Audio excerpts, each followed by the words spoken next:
You know, they say that boomerangs are Australia's biggest export and import.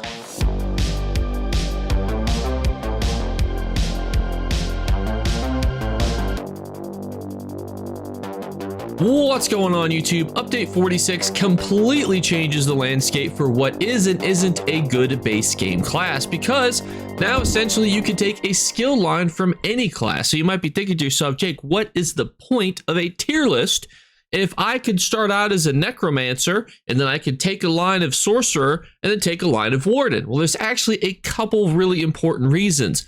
One, you have to always have at least one base game skill line from that class. So you're always going to be one line of a Dragonknight if you start out as a Dragonknight. Two, you can only ever have two of the same skill line from the same class if it's your base game class. So if you're a Dragonknight and you want to keep two of the Dragonknight skill lines, you have to be a base Dragonknight. You can't be an Arcanist who takes two Dragonknight skill lines. Another important consideration is class mastery, because class mastery is going to determine which effect you get while you have this on your scribed skills. And it's going to only go off based what your base game class is. So if you pick a Dragonknight, you can only have the Dragonknight for each enemy within 8 meters, up to 6, gain 50 weapon and spell damage, and reduce your damage taken by 2% plus 1% per enemy for 5 seconds. If you wanted to have the Arcanist one, you have to be a base game Arcanist. And spoiler alert, creating a crux every, so often is actually really busted, but we'll break that down. And another important consideration is the actual class sets themselves. For example, if you wanted to use Basalt Blooded Warrior, you might think, oh, well, casting an Earthen Heart ability grants you Rock Stance. I could just scribe into Earthen Heart from any class. Well, the problem is that you can, but you can't use this because you have to be a base game Dragonknight to actually wear this set. So that's really the important considerations when it comes to what makes a good base game class versus what's one that you want to scribe into. Now, pretty much there's pros and cons of scribing into any class, so that's not what this video is going to be. This video is what classes do you want to focus on as your base game character. You might be brand new, you might be thinking to yourself, Jake, I'm in a situation where I want to make a brand new character. What's the best base game class for me to pick? That's what we're going to focus on in today's video. And we start with the Arcanist. Now, the Arcanist is not only one of the most scribed into skill lines because of its amazing DPS skill line, but it's also really fantastic when it comes to its class mastery. Being able to turn out cruxes is an incredible system. And honestly, Arcanists find themselves sometimes still wanting to use two base game Arcanist skill lines, which you can only do if you are a base game Arcanist. The ability to also stack their class mastery with being able to wear the banner bearer. They just have so many things that they can do. It's exceptionally versatile as a class, and it remains one of the best classes as a whole. And because of the necessity sometimes to retain two skill lines and to utilize its class mastery, you're probably going to want to have a base game Arcanist. Now, its actual infinite archive sets kind of leave a lot to be desired. So from that angle, it's not necessary by any means, but it is still a S tier class. Next up is the Necromancer, which notoriously has really only ever been a B or a C tier class. So how does it fare now? Is there a reason to be a base game Necromancer? Well, there kind of is.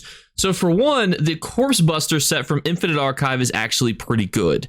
Consuming a corpse causes the corpse to explode, dealing some magical damage, and applies minor breach. And this effect can occur pretty frequently and deals 10% more damage for each Grave Lord ability you have slotted. And their actual class mastery is pretty good. Once every 3 seconds, you increase your magicka, health, and stamina by 2% for 10 seconds for each corpse within 12 meters, up to 10 times. And then if no corpses are nearby, you actually create your own corpse. So when it comes to putting that on the tier list, it is very dependent upon those two things. For example, if any of those things were to be nerfed, Necromancer would drop pretty significantly. Now, are there uses for using two of the base game Necromancer skill lines? Sure, you could definitely find utilization for doing that, but especially if you're playing a support character, you're probably not doing that. Even as a PvE DPSer, probably not doing that. So I'm going to give them a comfortable A though, but an A that's kind of like an A with an asterisk, like, hey, if ZOS comes in and they change any of those things, it's dropping hard. And to be completely fair, Corpse Buster is not like an S+ tier DPS set, but it definitely is being looked at right now and experimented pretty heavily on to make some overpowered builds. but it probably falls more in like the 9 out of 10 set range where it's really, really good, but it doesn't break into that, you know, trial usage of like, these are the best sets in the game. Next up is the Warden, which already is a great class to subclass into because of its ability to add to your healing characters, your support skill lines.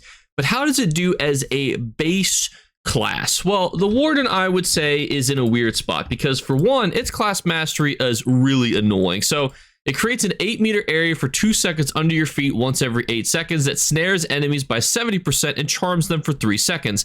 When this expires, if no enemies are charmed, you restore some magicka and stamina. For PvP, this is exceptionally annoying, and it could be really frequent to run into. So how do you rate a class like that? I think you put it firmly in the B tier. It's got okay Infinite Archive sets, none that are really worth noting for the video, but they're good.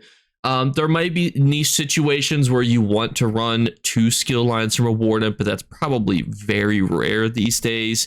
And its class mastery is exceptionally annoying with its class script, but I don't necessarily know if it's going to apply to very many players. But if you do want to make a build that annoys a lot of people, you could definitely run a base game Warden. Base game Dragonknights, I think, are still firmly in a fantastic spot. The reason for this is their class mastery, we talked about a little bit earlier, is very good. Gaining weapon and spell damage and reducing your damage taken is pretty amazing. Pyrebrand, which has been nerfed, admittedly, is still a fantastic Infinite Archive class mastery set.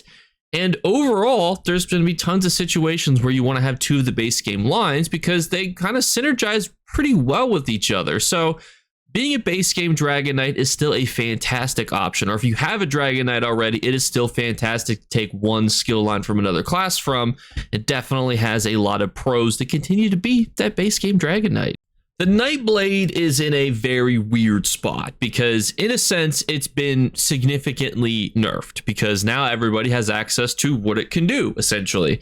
And a lot of people are taking a lot of Nighblade skill lines for their other classes, but it still has a really good class mastery script, in my opinion, being able to deal additional crit chance or give you more restoration of your resources back. And oftentimes too, if you're a Nighblade, you want to retain at least 2 of your skill lines because that's all your skills and all your best passives are pretty spread out based on your actual 3 main skill lines. So the Nightblade's in a weird spot. I'm going to put it at the top of A tier, but I would note that it is pretty much on the border between A and S tier. It just feels weird to put it in the S tier when pretty much everybody has been picking it apart.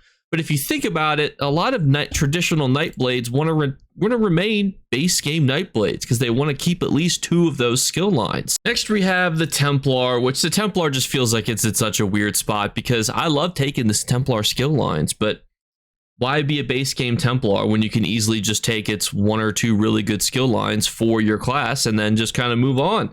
It does have an okay class mastery, being able to give yourself armor and weapon and spell damage, but it's going to require you to keep having Sacred Ground, which generally you're going to want to subclass out of.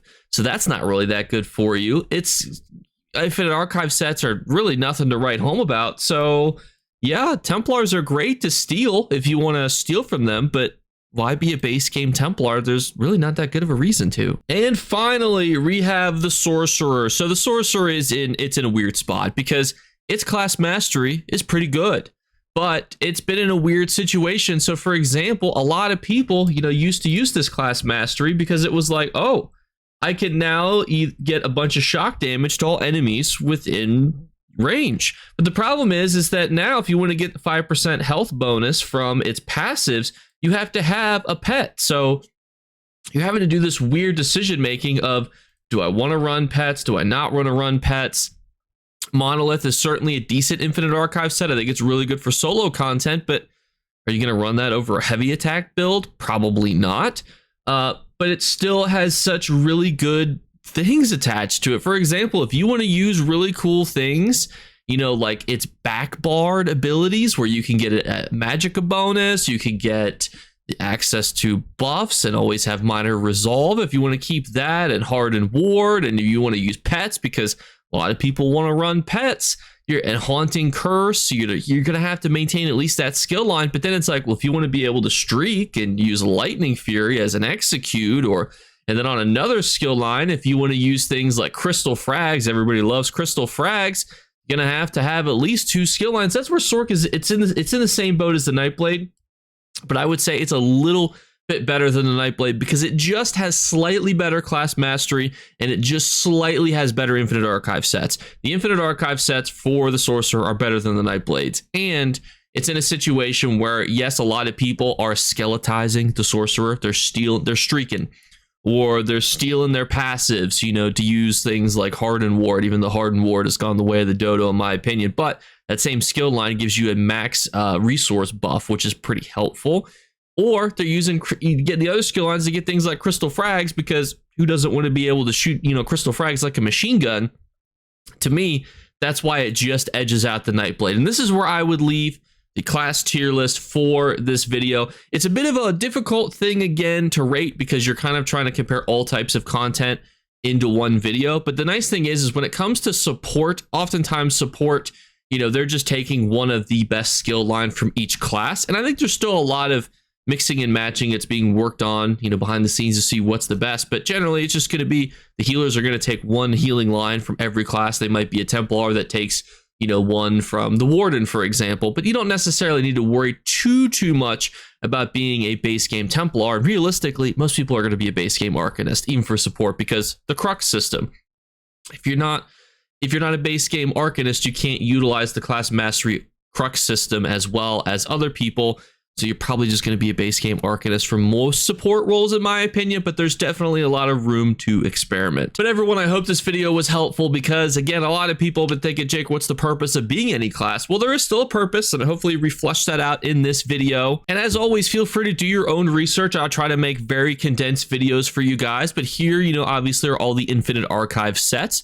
A lot of them are really cool, in my opinion, and they're going to bleed into some really awesome things that you can do, like Beacon of Oblivion, you know, being able to give you damage done or giving your permanents pet health and armor. You know, sure, there's definitely some ways and different things that you can use that for. Pyrebrain was once overwhelmingly popular for PvP, but it's since been nerfed, but it's still pretty good. And obviously, too, as the years go on, we're probably going to get more infinite archive sets as well. So always do your own research. If any of these things jump out at you and you're like, ooh, I really think Wrathspun's really cool, then you're gonna have to be a base game Templar. But I wanted to try to make this a decently condensed video because we will be doing a video also that has every single skill line in the entirety of ESO. Talking about, should you take this skill line? How does this skill line rate versus other ones? Because that, I think, is really going to help get the brain juices flowing, and we'll be able to talk more about classes in that video. Where this one, hopefully you now know, this is the base game class that I want to be. So thank you guys so much again for watching. As always, we're doing our 3 giveaway drawings.